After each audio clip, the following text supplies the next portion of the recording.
Hola, ¿qué tal? Soy María Cruz Estrada, estudiante del cuarto cuatrimestre de la licenciatura en Herbolaria y Fitoterapia de la Universidad Virtual del Estado de Michoacán. Como parte de las actividades de la materia Farmacología 1, me di a la tarea de ir a la ciudad de Pátzcuaro, Michoacán, para entrevistar al doctor Jorge Antonio Silva Aguilar, quien amablemente aceptó compartir sus conocimientos y experiencias acerca de las plantas como ingredientes de preparados terapéuticos, especialmente de los homeopáticos. Nos encontramos con el doctor Jorge Antonio Silva Aguilar, quien amablemente accedió a hablarnos acerca de las plantas como ingredientes principales de preparados terapéuticos y específicamente en el caso de la homeopatía.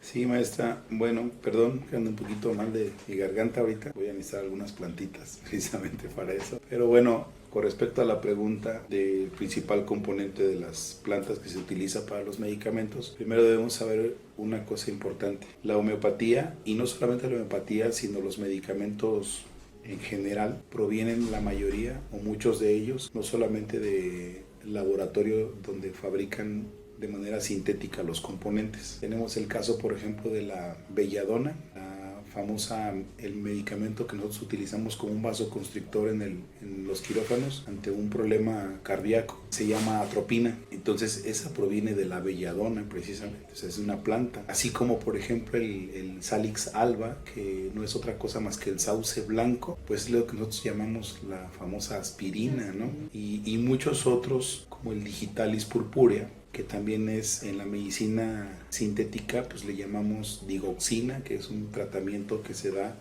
para problemas cardíacos. Y podríamos mencionar muchísimas otras más, ¿no? Como la efedrina, que es también una plantita que se llama Wawang.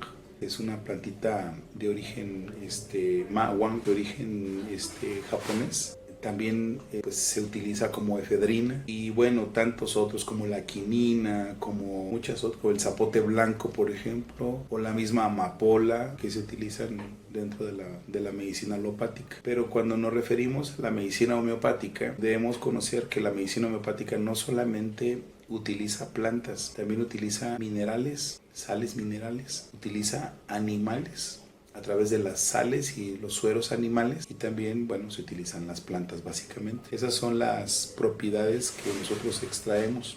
Ahora, en la forma que se extraen esas plantas para poderlas utilizar nosotros es a través de algo que denominamos tintura madre, que es básicamente el extracto de la planta como tal mediante un proceso de macerado, de dejar reposar la planta durante algunos días, incluso en algunas de ellas. Algunas de ellas ocupan condiciones especiales como mantenerlas en alto o en envases color ámbar, para que, ya que son fotosensibles y demás, tienen diferentes formas de preparación. Después de ahí se utilizan dosis como las famosas microdosis, que no es más que la dilución de la misma tintura madre, o las diluciones que son homeopáticas, que se van dinamizando dependiendo de lo que nosotros queremos preparar para hacer llegar al paciente, que se dinamizan en decimales o en centesimales. Y en la homeopatía también hay una nomenclatura interesante que define las diluciones no solamente en decimales o centesimales, sino que Hahnemann, que fue el creador de la homeopatía, bueno, el descubridor en cierta forma de la homeopatía,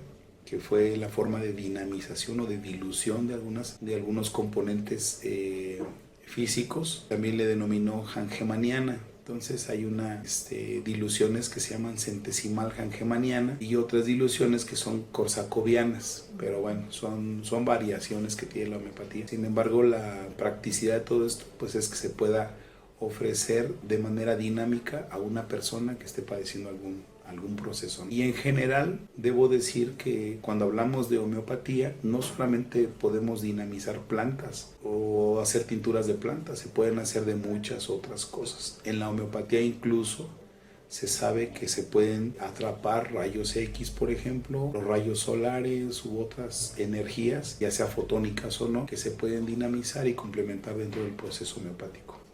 ¿Cuál es la forma en que se consume la homeopatía? La forma de consumo de la homeopatía depende mucho de la persona que la va a requerir. Pero bueno, si se refiere al consumo con respecto a la posología o a la cantidad de medicamento que se le va a otorgar a una persona, esto varía dependiendo del diagnóstico que se le haga al paciente, en el cual el médico define qué tipo de potencia le va a otorgar a esa persona, y también la posología o el grado de ingesta. Por ejemplo, hay una regla importante en la homeopatía, que por ejemplo las diluciones altas o elevadas que pasen de 200 dinamizaciones, se deben dar pocas repeticiones durante el mes o durante el día, incluso una vez al día. Y en dinamizaciones que son decimales se dan muchas veces o de maneras repetidas durante un día. Se pueden dar hasta 8 veces en un día o incluso hasta 12 veces en un día. ¿Sí? Depende también de la condición. Ahora, si la persona tiene un asunto que es agudo, se pueden dar muchas repeticiones con poca cantidad. Ajá, con dosificaciones bajas. Pero si el asunto ya es crónico, no tiene caso dar dosis repetidas, se dan más alejadas y con dinamizaciones o diluciones un poco más altas. Depende de cómo se vaya viendo al paciente. ¿Esto quiere decir que el tratamiento tiene que ser individualizado? Sí, de hecho la homeopatía existe una farmacodinamia. Bueno, tenemos que observar al paciente, su sintomatología, su sindromatología también, que es todo el conjunto de signos y síntomas que me presenta, y yo modificar algunas reacciones de ese tipo para que el paciente mejore su estrategia de tratamiento. ¿Los medicamentos los elabora aquí personalmente o son adquiridos? Yo los adquiero directamente porque para eso se exige dentro de la norma sanitaria que se tenga con un laboratorio que esté constituido debidamente y que además sea liderado por una persona que sea homeópata, básicamente, y que tenga alguna especialidad en química, porque bueno, no solamente es un aspecto que tenga que ver con la dinamización propiamente. Yo sí hago mis tinturas, algunas de ellas las he hecho. No me da el tiempo suficiente por la cantidad de pacientes que atiendo, pero sí hago algunas tinturas, de ahí a veces dinamizo hago algunas diluciones, pero por lo regular yo lo compro directamente en los laboratorios que ya están preestablecidos, que además es una química farmacobióloga quien trabaja todo esto, y ellos son los que me proveen el medicamento. Ahora, también trabajo algo que se llama homotoxicología, que ya es un medicamento que diseñaron o que mejoraron los alemanes en algo que se llama un producto más complementario con varios medicamentos, no solamente lo que denominamos como policrestos, sino varios medicamentos que ayuden en algo en específico, combinados entre sí y que no se antidoticen entre sí. Y esos medicamentos son los que utilizamos directamente nosotros. Pero en las reglas y en las normas para la farmacopea mexicana se exige que deben ser dinamizados por una persona que sea homeópata preferencialmente y que tenga conocimientos importantes no solamente de la fitotecnia, sino incluso de las plantas y de sus condiciones de uso básico, porque debemos saber que hay plantas que son altamente tóxicas, ¿no? Por ejemplo, consumimos mucho el árnica, y sí, pero el árnica en tintura debemos tener cuidado porque es tóxica. Entonces, en dosis elevadas de tintura madre, el árnica puede causarnos algunos trastornos innecesarios, ¿no? Pero no solamente eso, sino también hay otras plantas que son altamente tóxicas que no deben proporcionarse en tintura, sino en dinamización, para evitar lesiones o evitar algunas otras condiciones de toxicidad. ¿Sus pacientes, la mayoría, de qué estrato social provienen o de qué estrato de edad? Bueno, en general tengo pacientes de todo tipo.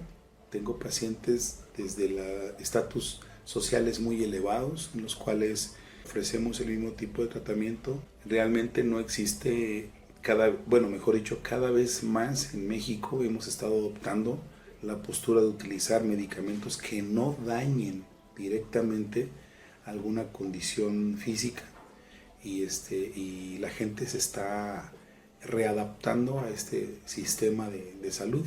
No me gustaría como abordar el tema o hablar de más con respecto al sistema de salud que tenemos. Creo que todo el mundo lo contemplamos, pero la gente cada vez más está utilizando ese tipo de técnicas o de alternativas médicas.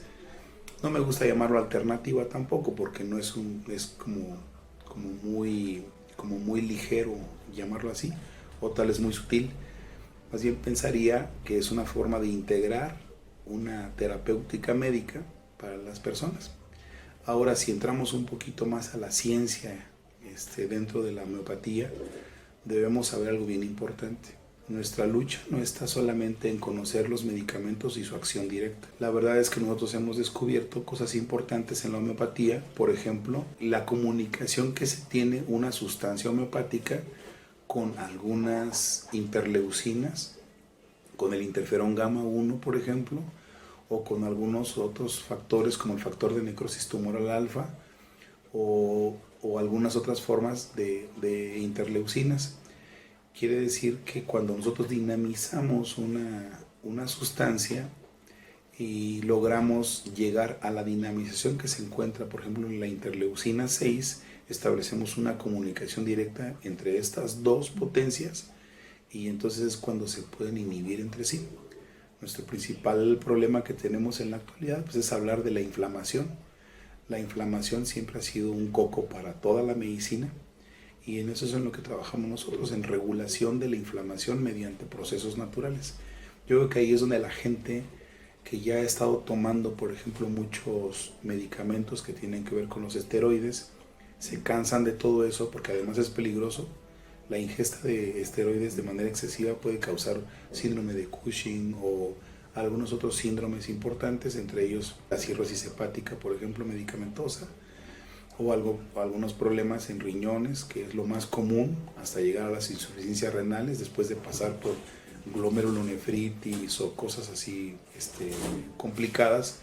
Entonces, creo que la gente está tratando de utilizar ahora medicamentos o medicinas más de tipo integrativo que coadyuven con la medicina alopática que están tomando, porque yo no les quito, por ejemplo, sus medicamentos. Si están tomando aspirina, se las dejo, ¿no? Hasta que sea el médico que les recetó esa aspirina quien le diga que ya no es necesario que la esté utilizando, ¿no? Pero bueno, entonces, pues es la idea, ¿no? Que ya las personas conozcan más de sí mismas y que sepan que existen medicamentos confiables que pueden ser menos tóxicos.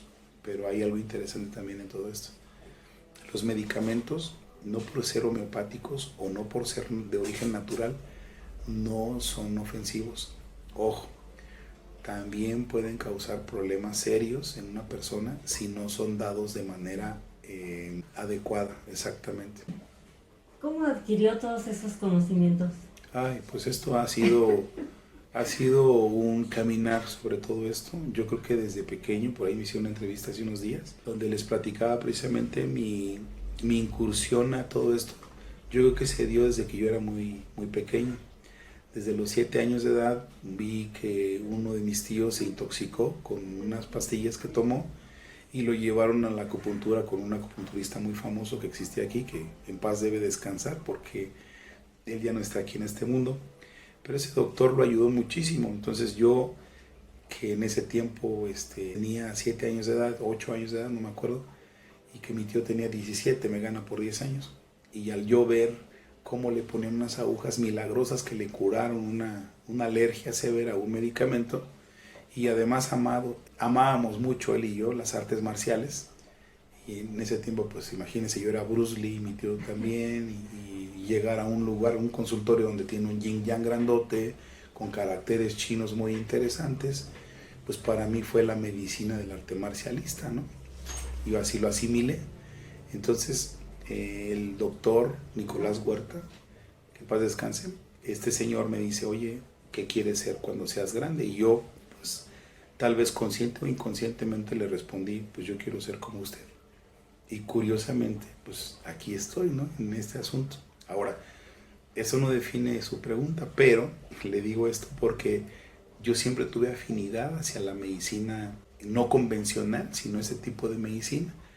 Aunque soy urgenciólogo también, o sea, tengo conocimientos en urgencias médicas y por un tiempo, cerca de 12 años, estuve trabajando como reanimador cardiopulmonar, o sea, instructor en reanimación cardiopulmonar avanzada en la Secretaría de Salud y pues aprendí una cosa importante. La medicina alopática funciona perfectamente bien ante una urgencia. Si nosotros quisiéramos curar un infarto con medicina homeopática, seríamos en un error total. Aún así le diéramos aspirina homeopática, sería un error total. Debemos dejarle esa posibilidad de atención ante una urgencia a la medicina alópata, que es la que va a resolver un asunto de inmediato. Y que enfoquemos nuestra atención a este tipo de medicamentos alternos o integrativos cuando existe una patología que es de tipo muy prolongado o crónico y que entonces podemos solucionar con otras cosas. Pero sí, definitivamente es una cosa importante definir una cosa de otra, una urgencia médica que no tiene nada que ver con una cuestión crónica. Y todo este conocimiento pues lo he llevado ya estamos a punto de llegar a septiembre. Quiero decirle, maestra, que en septiembre cumplo 21 años de estar haciendo este ejercicio, que para mí ha sido maravilloso el camino, y durante todo este proceso pues no solamente me he encontrado con cuestiones que tengan que ver con la medicina integrativa, en realidad he estudiado otras cosas. Ahorita estoy terminando un doctorado en salud mental, pero tengo algunas maestrías en neurología y neurociencias médicas, y bueno, pues hemos estado haciendo algunas otras cosas o tratando de integrar lo que es la farmacia interna de las personas a través de mecanismos de respuesta neurofisiológicos, y por eso estamos aquí, maestra. Es muy interesante toda la información y todo el camino que ha recorrido y lo que le falta. Pues sí, todavía estamos en muchas cosas. Hemos estado tratando de investigar. Quiero decirles que esto que les digo, pues no se los digo yo como una opinión personal, sino ya está escrito en algunos lugares, pero además hemos estado haciendo investigación con respecto a esto, y ahorita estamos trabajando precisamente en la investigación acerca de la medicina homeopática mediante unos ejercicios y unos ensayos clínicos que hicieron algunos investigadores. Uno de ellos el doctor Luc Montagnier, que es un médico francés que ganó se le otorgó un premio Nobel por descubrir el virus del VIH. Él tuvo a bien establecer una hipótesis importante con respecto a las dinamizaciones, y hemos estado trabajando en ese tipo de cosas para determinar no solamente que funciona la homeopatía o que funciona la acupuntura o funcionan las plantas, sino cómo es que funcionan, cuál es su condicionante directo. Y bueno, yo ser investigador me ha proveído de esa herramienta importante de reconocer cuando una planta sí cumple con las funciones que se dicen, y cuando hay plantas que definitivamente no solamente les achacan ahí un milagro, pero que no existe en realidad. Entonces no es una opinión propia, todo lo que les digo es una opinión directamente de lo que ya está basado en las ciencias y de lo que se ha investigado directamente en esos estudios que se tienen ya. Pues muchas gracias, doctor, por habernos ilustrado Gracias, maestra. Con tanta sabiduría, y para poder pues realizar esta actividad como de la materia de farmacia herbolaria 1 de la licenciatura en herbolaria y fitoterapia de la UNAM. Qué bueno que estén participando en esto, que tengamos más alumnos y conocedores de esto. Es una parte muy importante. Yo siempre he optado porque tengamos y defendamos nuestra farmacia verde, además de la farmacia que fabrica nuestro propio cerebro, porque ya sabe usted que el cerebro tiene casi el 76% de los medicamentos que ocupamos, entre ellos encefalinas, endorfinas, aspirinas, por ejemplo, pero están guardados, los hemos guardado por mucho tiempo, o los hemos inhibido por muchos otros factores y tiempo, y bueno, pues nada más es cuestión de recuperarlos y todo, ¿no? Y eso es todo. Muchas gracias. Agradezco al doctor Jorge Silva Aguilar su disposición y tiempo para la realización de este video. Espero el tema haya sido de su interés. Gracias por acompañarnos hasta el final.